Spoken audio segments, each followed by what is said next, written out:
Apparently, Jerry Springer just died, but I was gonna make a video about his show anyway, and about why his show basically was a United Nations show. How the Jerry Springer show promoted the collapse of the family unit, and how it was pushing certain agendas way back then. So, without further ado, let's get into Jerry Springer and how, in his own words, his show ruined our culture.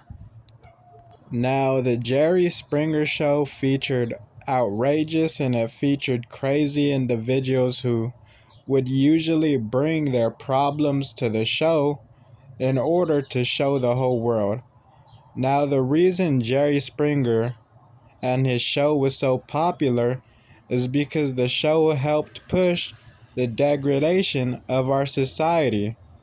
Basically, his show had an agenda, and that agenda was to degrade our culture and our society. Secondly, Jerry Springer show promotes mental illness. Not only does it promote mental illness, but it promotes cheating, it promotes collapse of family structure, and it also promotes all other types of crazy stuff.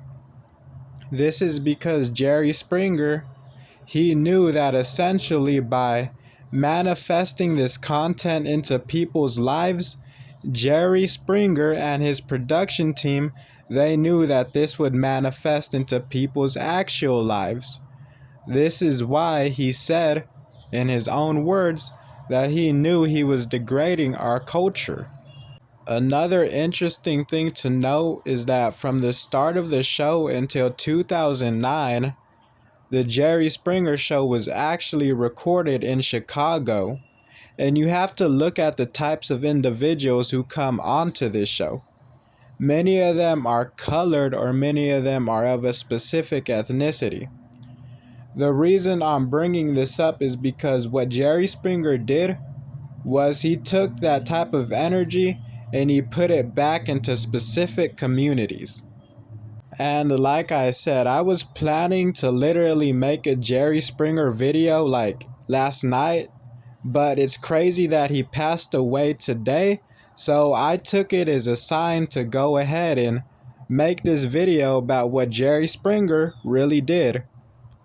Because even if you look at things like divorce rates or you look at all of that, it's very obvious that people in society were programmed, and basically they were programmed by the television, specifically by the music like Rihanna or Beyonce or all of that.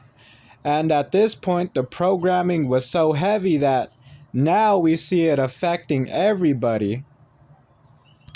And you can even see on their faces that lots of the characters on the show are literally mentally unstable characters.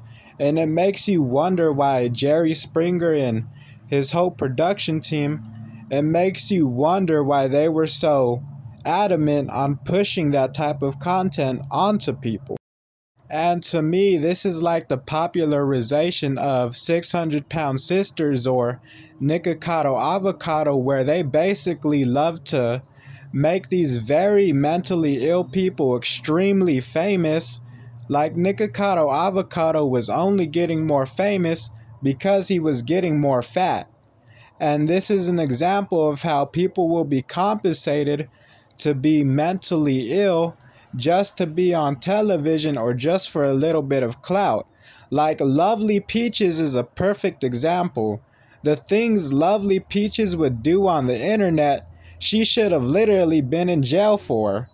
But because the internet wants to promote these type of individuals, these toxic and mentally ill individuals, these are the people who are shoved down your throats by YouTube and Facebook. As you can tell, Jerry Springer was promoting the collapse of family structure. He was promoting mental illness. He was promoting all types of crazy stuff, to where now you have individuals on the internet who act this crazy just in front of their cell phones.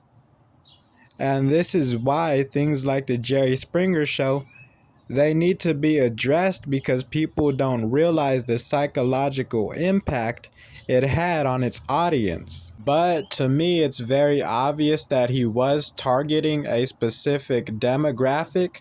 To me, it's obvious that he was targeting a specific ethnicity.